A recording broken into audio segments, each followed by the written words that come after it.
If you're down in St. George and all the trails are crowded, come hit this thing. There's nobody here.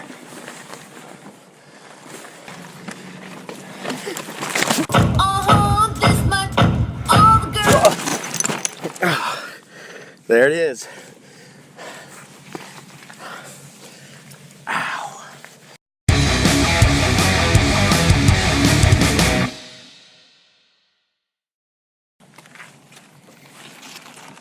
Welcome back to another episode of Single Tracks and Whiskey. And for those of you that have followed this channel for a while, yes, that is a new bike. That's my new Pivot Switchblade. More on that in another video. Today we're in St. George for spring break. Now St. George is littered with awesome trails, most of which during spring break are crowded. So I decided to check out MTB projects for a trail that might be lesser known and found this one. This is Kentucky Lucky Chicken, an advanced technical trail in the middle of St. George. And if someone called Moose Knuckler recommends it, I know I've got to try it.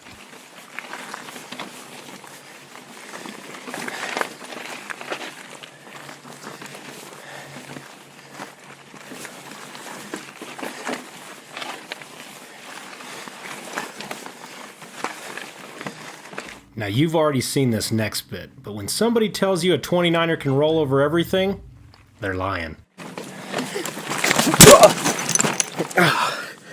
There it is. Now of course I make that comment tongue-in-cheek. That was completely the rider's fault. Or it was the shoes. Either way, it hurt.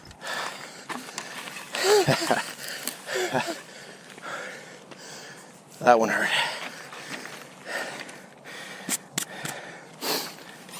This Switchblade, man. I'm not in the best shape right now. Haven't been in some time, but man, does this thing climb. And being able to pedal over chunks, oh, after being on that Bronson, is such a godsend.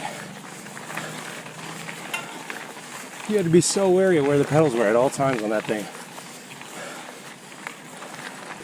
Alright, here we go with a switchback that's got quite a bit of exposure here on the left side. That's cool.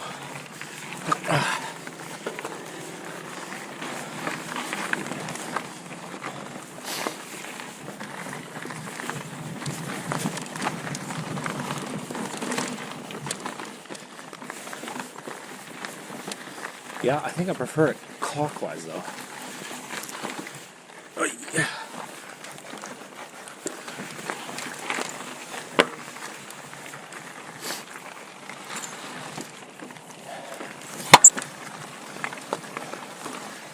Now one quick thing about this Pivot Switchblade that I absolutely love over the Bronson are the XT brakes. Oh my goodness, do they have more control. Those guides always felt like they were on or off. These I actually had to get used to because it felt at the beginning like they didn't have the stopping power I was used to, but really they just had so much more range. Really like the component set on this one. This one was the Pro XT XTR build.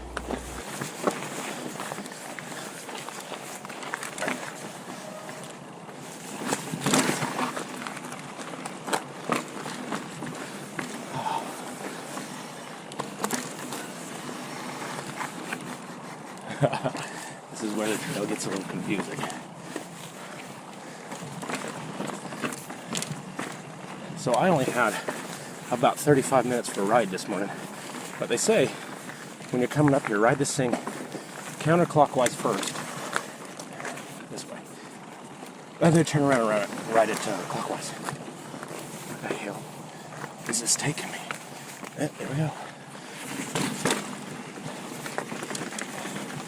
And you should be able to get it done in an hour and a half.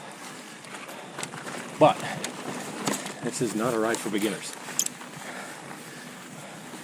as it is super techy in some sections.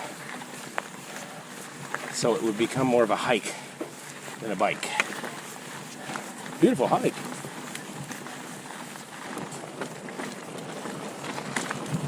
So me and all my awesome preparedness come down to southern Utah, and I'm riding in running shoes.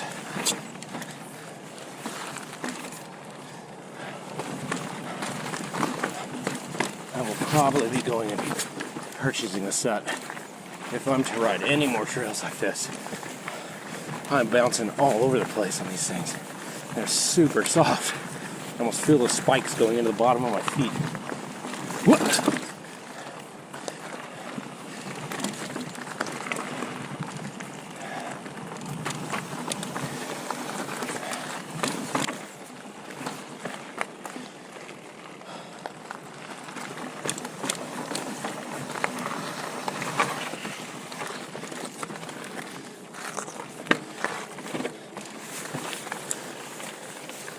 Kentucky Lucky Chicken. You're lucky if you survive this shit. So my final thoughts on this trail are this. If you're in St. George and you don't have a lot of time to ride, but you want a taste of everything St. George riding has to offer, go hit this trail up. You're not going to regret it. Also, folks, if you wouldn't mind, let me know what you think about the video quality on this. I'm really trying to dial in this Rilo camera and its settings, but right now, I just don't think it holds a candle to the GoPro and gimbal setup, which really bums me out because riding with this is so much better. In any event, thanks for joining me, and we'll see you next time.